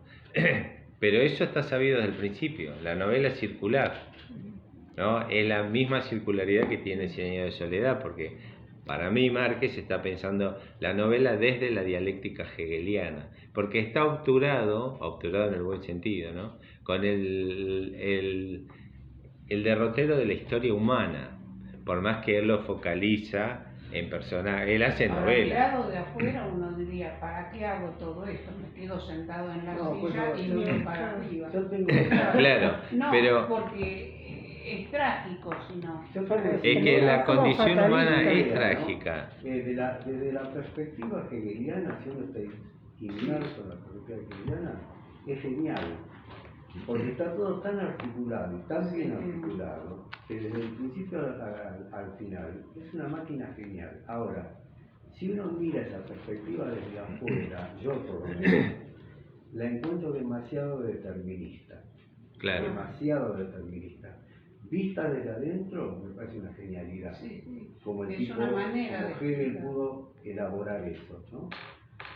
Se demuestra, bueno, en muchas cosas, en la novela de García Márquez y demás. Ahora sí, me salgo de esa perspectiva y la observo de afuera, repito, la veo demasiado determinista y yo no sé si el mundo, la especie humana funciona así. Tengo mis dudas. Claro. Más bien tengo dudas para el otro lado. Pero bueno, respeto la estructura, la filosofía de Hegel, porque hay que tener un cerebro superdotado para pensar las cosas de esa manera, realmente. Lo que no sé si ocurre así como Claro. como lo pensaba. Y Lo que- vendrá otro que agarra y seguirá pensando otra cosa. Sí, yo no soy demasiado determinista, yo no creo que la vida en sí esté unida, eslabonada de esa manera. Igual- Yo introdujo este concepto del azar porque me parece que es central. Y el azar desmorona Cambia, todo. totalmente. Desmorona Cambia todo. todo. Final abierto. Sí. Claro. Igual él no está diciendo que sea la vida, él está diciendo que es la No, la historia. conciencia. La historia. Como mirar el Entiendo, derrotero entiendo. de Porque él está preocupado por el derrotero de la historia humana, Claro. no el de la vida. Sí, pero la historia la construimos nosotros. Pero por A eso, me refiero. él dice que esa construcción tiene ciclos históricos y esos ciclos son el producto de un proceso de una conciencia cultural. También, pero eso es lo que yo, dentro de mi cabeza, Sí. me parece maravillosa la... No, pero entendí la cuestión. Lo que por ahí no queda claro de lo que está diciendo Hegel es que la cultura primero plantea el problema. ¿Cómo llega la cultura humana a la noción de libertad? ¿Cómo llega la cultura humana a la noción de igualdad? A la de derecho humano? Él no habla de Era una derechos humanos. necesidad. No, bueno, pero, Claro. pero cuando decimos una necesidad recurrimos a una categoría explicativa que no está explicando nada. Porque lo que vos planteabas recién de esto de, bueno, y si es así, ¿por qué desde el principio no nos quedamos sentados si ya Claro. sabemos que se va a cumplir la historia? Entonces, Simón de Beauvoir dice que porque es inevitable que hay un afán humano que tiene que ver con el hacer. Sí. O sea, ¿por qué actuamos? ¿Por qué cada uno de nosotros hizo? Sabiendo que puede, claro. Todos sabíamos que nos íbamos a morir, sin Pasan embargo nos cosas, dejamos de sí. hacer. No es que nos pegamos un corchazo, habrá gente que se pega el corchazo. No, pero incluso salir a la calle es un Claro. tema, te atropelló, no. ¿por qué te levantás? ¿Por qué te levantás la cara? ¿Por qué te lavas la cara? ¿Por qué te bañás? ¿Por qué te lavas los dientes? Hacemos, actuamos. Hay algo que nos impulsa a la acción, ¿no? O sea, no hay un término explicativo. La especie actúa. Actúa en el sentido, uno puede decir el gato Es la también, condición de pero la vida. especie humana puede pensar sus acciones y encima las puede enjuiciar, si como buena o como mala, no le pasa al gato. Al gato, al perro, actúan con un GPS natural. El problema de nosotros es que nosotros podemos plantearnos el problema de la libertad y captamos la finitud como límite, no como cuestión de muerte, la finitud como límite, la limitación, y construimos sobre esa limitación las posibilidades del proyecto. Entonces el tipo dice, ¿cómo corno llega la especie a eso? Entonces no está diciendo la vida. La vida va a ser como el subterráneo sobre el que se sustente el desarrollo de la historia humana. Claro. Pero él no está hablando de la vida, habla de la historia. ¿No? Él introduce este concepto de la historia porque dice, la historia, ¿cómo llega el hombre hoy a producir inteligencia artificial? ¿Cómo llega a ese nivel de abstracción? Claro, hubo vida antes de la historia, eso es lo que pasa. Eso sí, pero él no entra en ese espacio. Claro. Ese espacio de la vida, y si después tenemos cucarachas, después de la explosión nuclear o lo que fuera, él no está pensando en esos términos, está diciendo... No, la conciencia es única. Claro, y ojo que tampoco, al no verlo desde la vida, él no está negando la condición azarosa de los eventos. En la versión que yo tengo, esto está en el capítulo 5, y en la versión que yo tengo aparece en la página 85, en donde está el coronel Aureliano Buendía, ¿no? Dice, esto viene a cuento del momento en el que, ¿se acuerdan que Pietro Crespi, el italiano que trae la pianola y los mecanismos a Macondo, le propone casamiento a Rebeca, la hija adoptiva de José Arcadio y de Úrsula? Cuando Amaranta, la hermana adoptiva de Rebeca, la hija del matrimonio, se entera de esto, ella, que está aparentemente enamorada de Pietro Crespi, aparentemente le dice a Rebeca, le dice a Rebeca, ni loca te vas a casar con este pibe, antes te mato, le dice a Amaranta. Es un culebrón. Es un culebrón colombiano. Y encima, Amaranta, que es como el perro del hortelano, ni come ni deja comer. No se entiende por qué se obtura con Pietro Crespi si después tampoco se lo come ella, Pietro Crespi. Lo deja pasar hasta que Crespi... Es una naturaleza compleja. compleja Amaranta. En el momento en que Rebeca, vieron que José Arcadio hijo vuelve a Macondo, vuelve con esa estructura monumental que tiembla la casa cuando camina y qué sé yo, se encuentra con Rebeca, su media hermanastra, no es ni siquiera media hermana, es una hermana adoptiva, no es de sangre, y entonces ella queda conmocionada. Claro, y lo mira Pietro Crespi es un guante de seda al lado de José Arcadio. Y Rebeca dice, ¡wow! Claro, Pietro Crespi con los mecanismos, la musiquita. Entonces queda ella enganchada con José Arcadio. Ahí despertó una naturaleza. Claro, despertó la naturaleza de Rebeca. Claro. Y ahí José Arcadio... Ella sabía que tenía. Ella es como, si lo vemos desde Hegel, vieron que Hegel parte del saber. Sí. Viene el saber y después el conocimiento. ¿Pero qué es saber? Una conciencia que sea noticia de lo otro. Pero todavía no sea noticia de que sea noticia. Sea noticia de que hay otro que no soy yo. Después se noticiará de que sé que hay algo que no soy yo. Después me noticio de que soy una conciencia, pero no antes. El proceso tiene sus momentos. Entonces, ella se encuentra con José Arcadio, lo va a ver al dormitorio cuando él está durmiendo en la hamaca, la está esperando, se produce la escena obvia que iba a producirse. Entonces ahí José Arcadio lo va a ver a Pietro Crespi y le dice, le vengo a avisar que me caso con Rebeca. Y Crespi le dice, pero es su hermana. Y dice, y eso es contra natura, y él le dice, me cago 2 veces en natura. José Arcadio dice, no me importa nada. Y en realidad no es contra natura porque ellos no son hermanos. Pero Y a la vista de todos sí.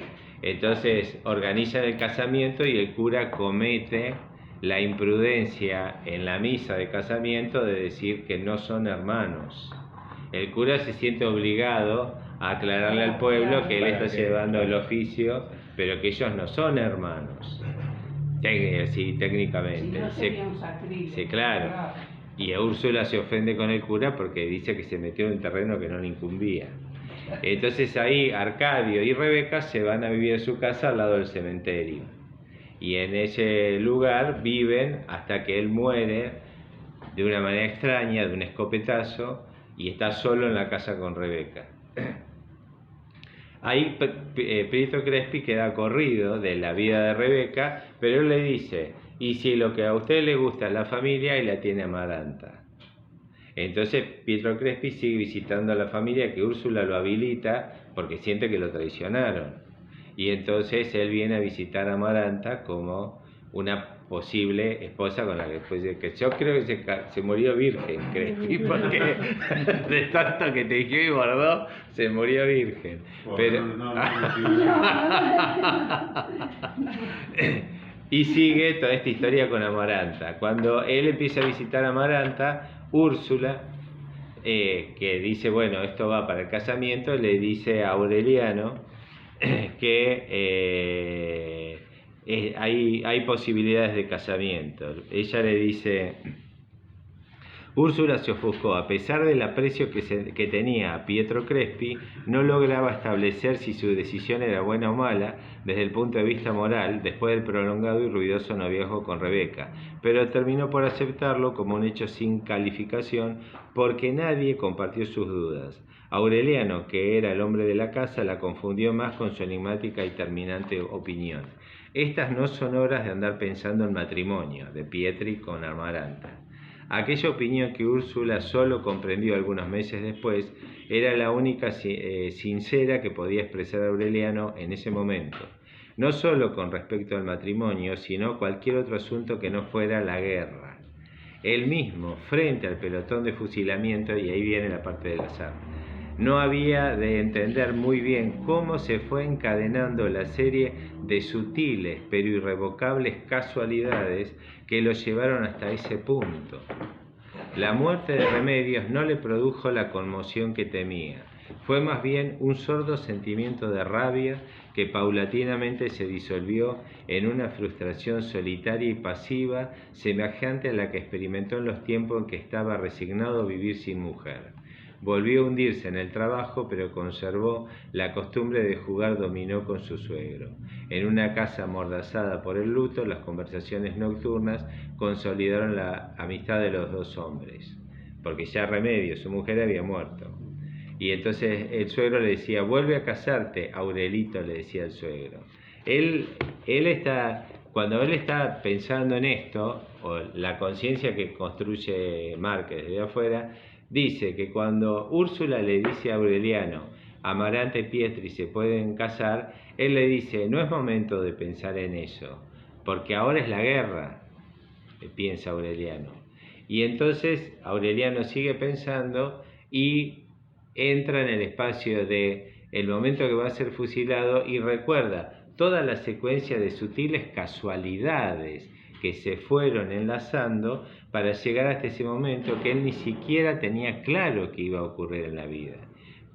Cuando Hegel propone esto, es como si nosotros pensáramos nuestra conciencia actual, y vos pensás tu estado de conciencia a los 5 años, a los 10 años, a los 15 años, a los 20 años, a los 25, a los 35, la paternidad, todos los hechos, la trama de secuencias de casualidades sutiles que fueron construyendo, pero esto que sos vos ahora es la conciencia de algo que siempre supo que se iba a cumplir, no en estas estructuras, pero ahora tu conciencia sabe que desde el principio se dirigió hacia algún lugar.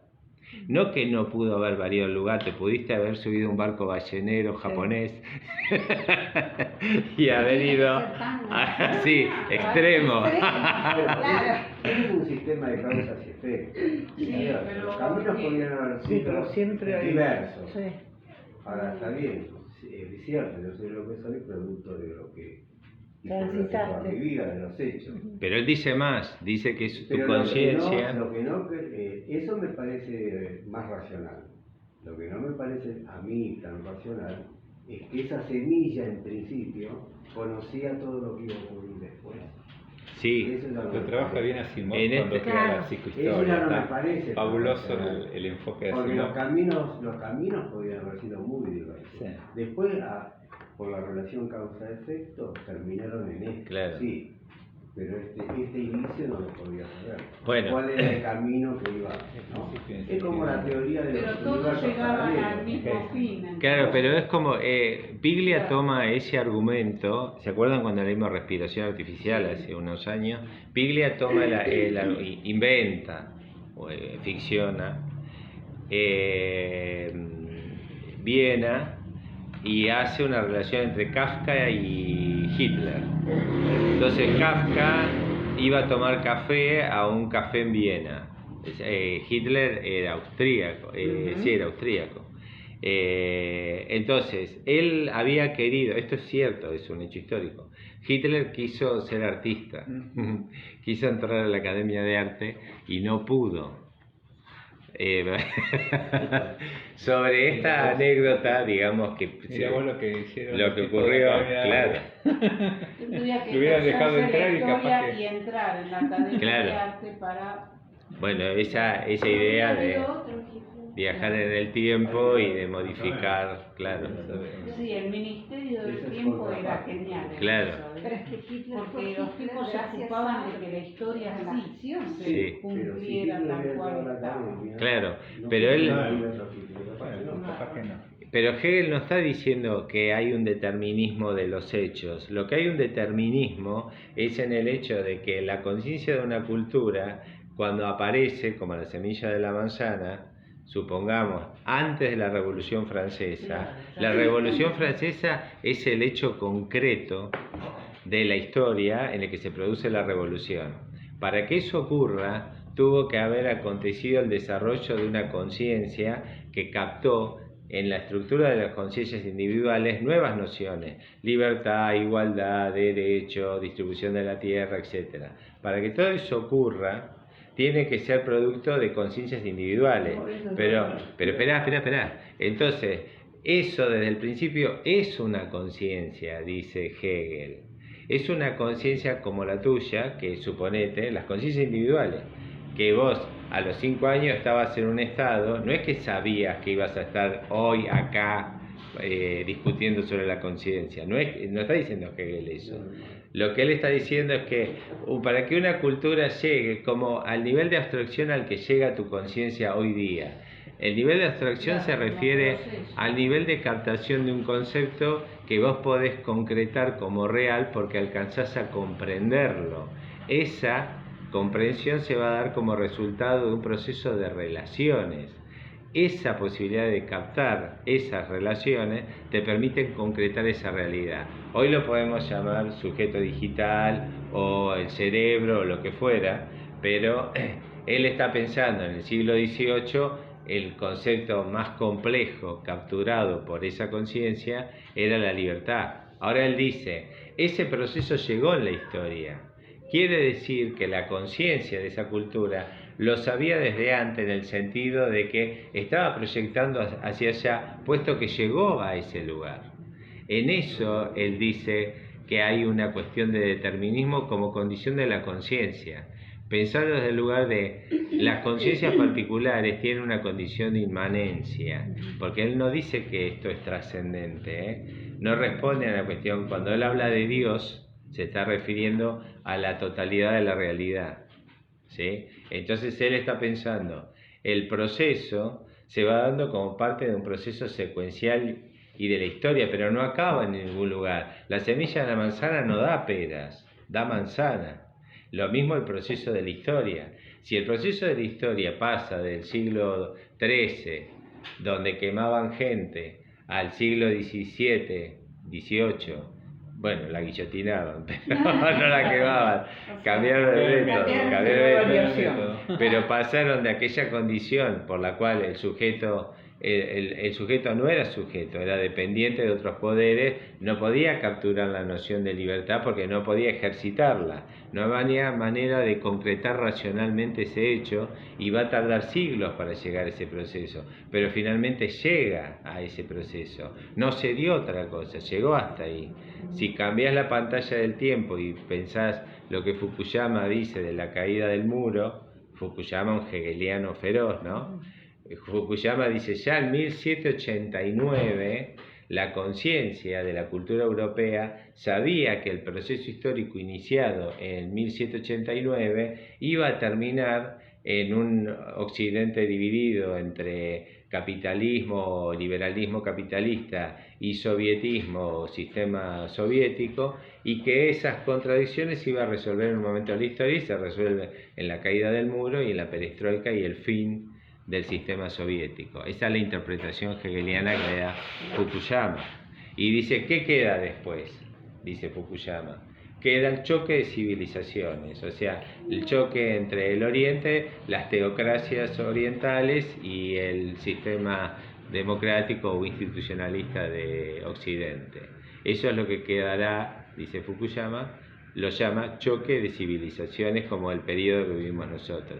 Bueno, esa comprensión ya estaba entendida desde la conciencia de 1789. Lo que Hegel está diciendo, en el medio hubo infinitas secuencias de sutiles casualidades en las vidas particulares de todos los sujetos, pero en el proceso de la conciencia de esa historia se iba a llegar finalmente a la caída del muro, desde el momento en que se declaran los derechos del hombre y del ciudadano, en el siglo XVIII, según Hegel. El siglo XIX, con todo el desarrollo de la ciencia, la revolución industrial, la ciencia. Finales del siglo XIX, la ciencia con la teoría de la incertidumbre. Todos los procesos que acontecen, la revolución de octubre del 17, la caída del zarismo, que deja aquella parte del este del mundo, ¿sí?, en manos de un nuevo régimen político que es producto del proceso de la razón que viene de Marx, que viene de Hegel, visto desde la filosofía. No digo que eso sea el detonante. El detonante es un proceso político y social, pero se concreta en lo político y en lo social en la medida que la conciencia de una cultura pueda llegar a producir la contradicción al sistema de estructura de pensamiento económico era oponer el liberalismo ahora al pensamiento de un Marx que va a proponer una forma de economía dependiente del Estado y el Estado como absoluto y todas esas características. Esa negación del sistema liberal de Occidente va a generar un momento dado en que finalmente la historia cierre el ciclo en un nuevo momento que comprenda todos los anteriores, pero que sea un nuevo momento que inicia un nuevo ciclo de la historia. O sea, ya en 1789 eso estaba comprendido por la conciencia, pero el proceso se tiene que dar, el proceso temporal, o sea, la historia se tiene que dar. Lo que Hegel está introduciendo no es que no haya azar ni casualidad. Estos hechos de azares y casualidades llevarán finalmente la historia al mismo punto de la historia, no de la vida particular humana, porque es parte del mismo proceso que atravesó tu conciencia desde tus 5 años, 6 años, en el que veías a tu abuela. Yo veía a mi abuela haciéndome sopa, y ahora, con casi 40 años, tengo el recuerdo de mi abuela haciendo sopa, pero mi conciencia es otra. Y eso mi conciencia siempre lo supo, siempre estuvo que iba a ir hacia ese lugar, hacia el momento en que esa conciencia iba a captarse a sí misma. Vos no sos la misma experiencia que a los 20 años. No, yo entiendo cuál es la resultante, repito, es un proceso de causa y efecto. Lo que no me termina de cerrar es que esa conciencia ya era consciente de que eso iba a ocurrir. Claro. Eso visto desde ahora. Modelo que vos cargás. Eso visto desde ahora. Pero, sí. Y desde ahora, seguro, es como el diario del lunes, ¿no? Pero es que la lectura que nosotros hacemos de esto, del diario del lunes, es posterior al pensamiento de Hegel que se introduce en la razón de la historia. No, está bien. Por eso digo que a mí me parece maravillosa la estructura que logró articular él. Claro. Me parece bien, pero no sé si en la realidad las cosas... Tengo mis dudas. No, está bien, no, estoy tratando de explicar Hegel, no estoy tratando de convencer a nadie. No, me parecía que estaba... Pero no es un problema, por ejemplo, que le dé a un concepto como historia, como este tipo de características que son humanas, como que la historia tiene conciencia, que la historia tiene comprensión, que se puede entender a sí misma, cuando claro. Es un concepto... Mira, esto... No es antropomórfico, digamos, decir, claro. La historia tiene conciencia, como... Claro, yo siento que eso no se dice, espera, porque es rarísimo, estamos hablando, como que damos por hecho que la historia tiene una conciencia, digamos. Claro, pero el tipo está diciendo esto. El problema en Hegel está parado en el siglo XIX, 18 y 19, pero su producción está en el siglo XIX. Hegel muere en 1831, creo, por ahí. Entonces, el tipo está en el momento que se está dando el mayor apogeo de la revolución industrial. Lo que aparece acá con posterioridad, porque esto es América, es Colombia, entonces todo el proceso que viene de allá trae un eco ralentizado. Entonces, acá en el momento dado, después de la guerra, llega el capitalismo con el ferrocarril, la explotación bananera y toda esta historia. Bueno, Hegel está viviendo el periodo anterior a esto que ocurra. En la novela acá. Hegel está viendo la revolución industrial, está viendo el desarrollo, y está viendo el desarrollo de la ciencia, está en el Estado prusiano, en la organización racional del Estado, está en pleno momento del racionalismo europeo. Entonces Hegel se pregunta, es como si nosotros ahora parados en el momento de la inteligencia artificial y el proceso de digitalización y vemos el parto del nuevo sujeto. Nosotros vemos, los chicos ahora de 10 años, ellos no son como nosotros, son otros.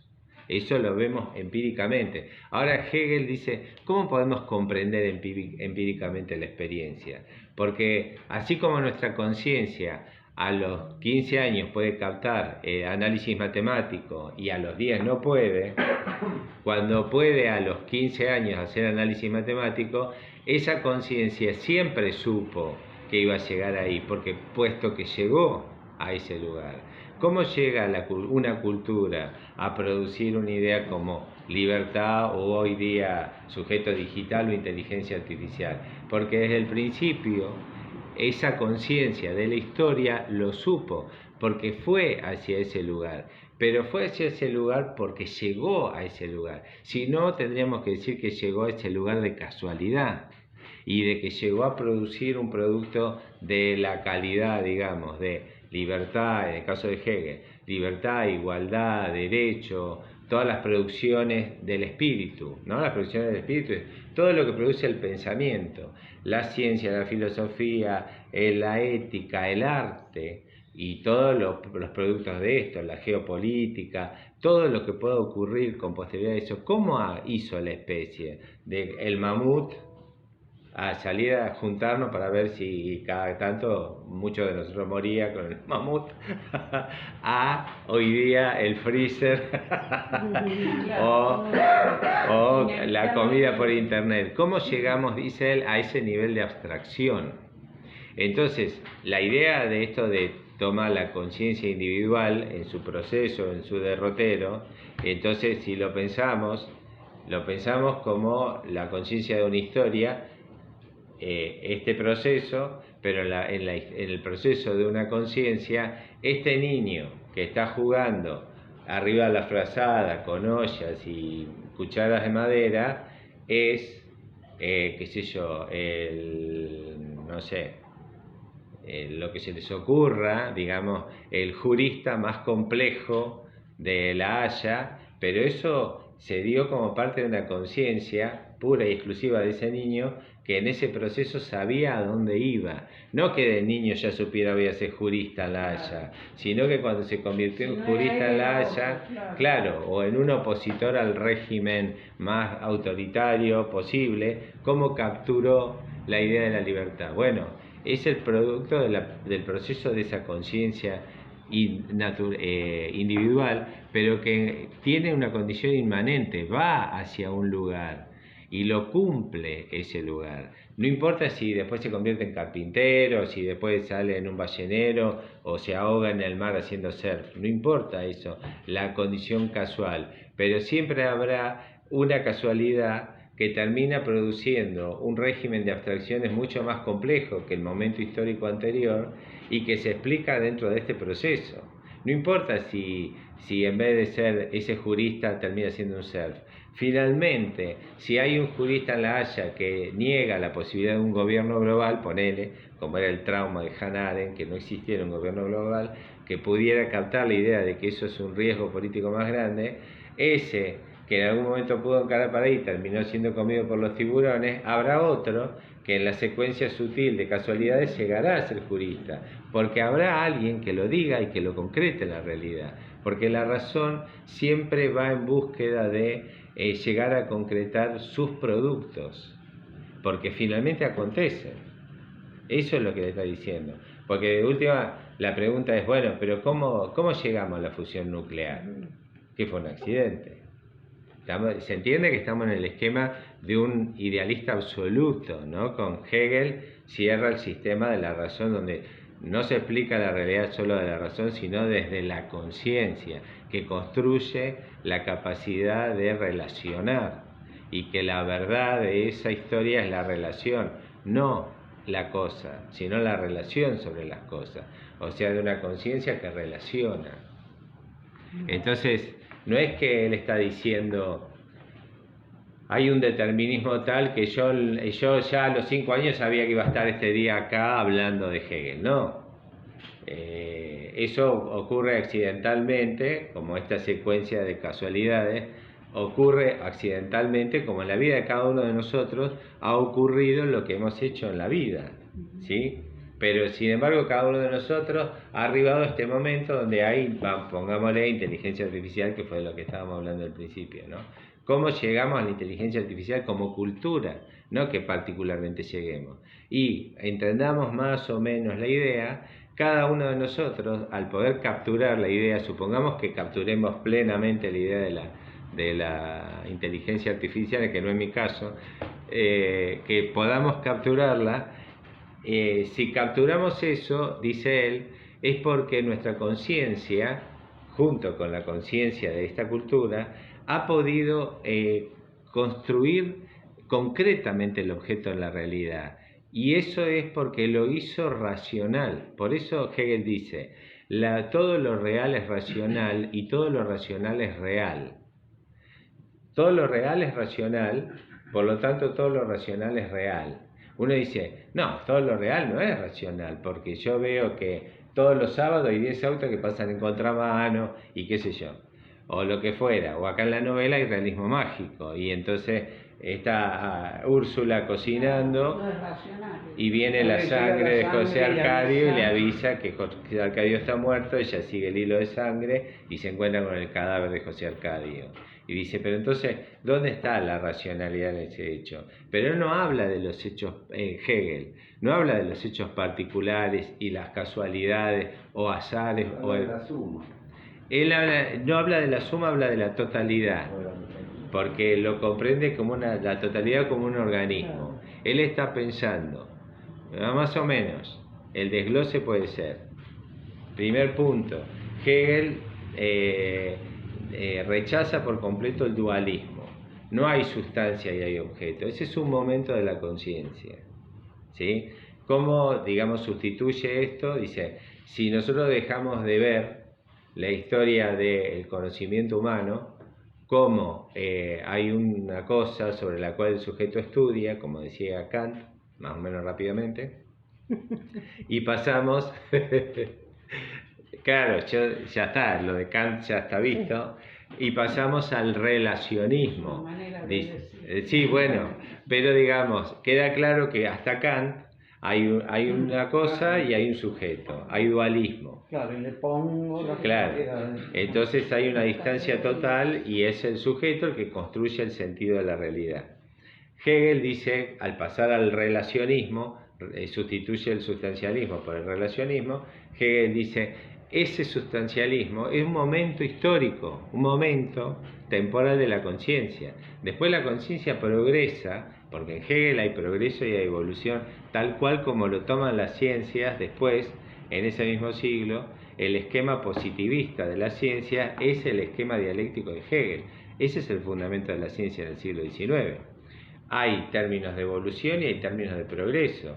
O sea, no solamente hay un movimiento en el tiempo, sino que hay un movimiento ascendente, es un movimiento de progreso. Eso significa que la razón científica cree desde el principio que se progresará hacia adelante en búsqueda de un conocimiento cada vez mayor de la misma razón. O sea, por eso es positivista el conocimiento científico. Entonces, Hegel está pensando... abandonamos en mi filosofía, en la de Hegel, por supuesto, Hegel dice yo, no, yo. Hegel dice, abandono el sustancialismo para pasar al relacionismo. El relacionismo es el momento de la conciencia que descubre que no hay una cosa y un sujeto, sino que hay una conciencia que relaciona, y en un momento de su estar histórico dice que hay una cosa y un sujeto separado, hasta que se descubre como conciencia que relaciona, no como dualidad, como estado de relacionismo, ¿sí? Esto de que soy, bueno, soy profesor, bueno, pero sos profesor en relación a alumnos, porque si no, no sería profesor. Si no tuviera un auditorio no podría ser profesor, estaría en una situación de soledad de la conciencia, ¿sí? Soy en relación con un país, soy argentino, o sea, me relaciono, siempre el sujeto y todo lo que decimos conocer, lo decimos en relación a algo, o sea que conocer es un acto de relación, y esas relaciones son siempre estructuras para la conciencia. Ahora, ¿qué estructura tiene esa serie de relaciones? Un proceso dialéctico, dice él. ¿Cómo funciona la conciencia individual, pero cómo funciona la conciencia? Soy agotador. Me alegro que lo repitas. Sí, sí.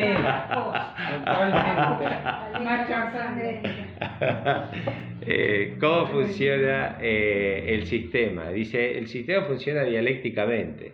Volvamos a lo que decía Heráclito, cuando él lo veía la dialéctica en la materia.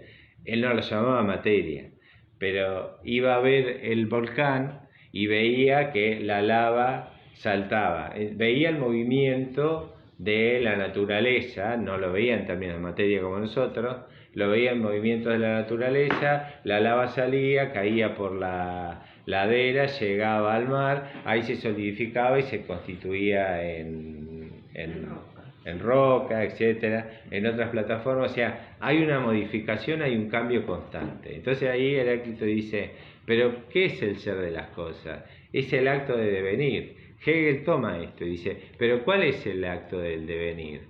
Es la dialéctica, es decir, hay un momento de afirmación, aparece un momento en la historia en que niega esa afirmación, y el devenir, que es el movimiento dialéctico, origina un nuevo momento. Cuando el niño está sentado, o antes de estar sentado en la frazada con las cacerolas, antes es una conciencia que está en el mundo, que todavía no sabe que está en el mundo, pero ahora empieza a captar lo otro.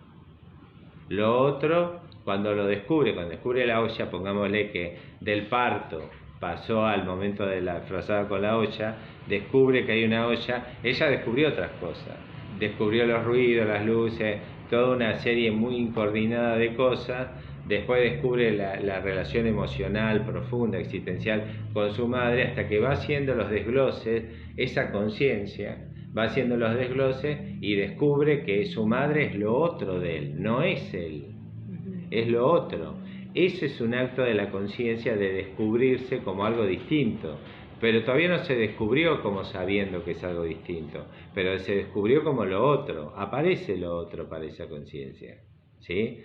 Ahora esa conciencia seguirá, en términos de Hegel, evolucionando en un sentido temporal, porque depende de los momentos de la historia del sujeto, niñez, qué sé yo, pubertad, juventud, madurez, etcétera. Va ocurriendo esa evolución, pero va a progresar aparte. Va a progresar porque en ese acto de saber qué es lo otro, de lo que aparece, ahora va a salir a averiguar qué es él, que es distinto de eso otro que aparece. Eso lo hace porque esa inmanencia de la conciencia lo está llevando al punto en el que finalmente arribará a ser conciencia de sí mismo, conciencia de que es conciencia. Eso ya está desde el principio, la semilla de la conciencia desde el principio sabe que va a llegar a ser conciencia de la conciencia. De hecho es la experiencia que nosotros tenemos ahora, somos conciencia de conciencia. No es que nosotros llegamos acá por casualidad, porque todos llegamos a lo mismo.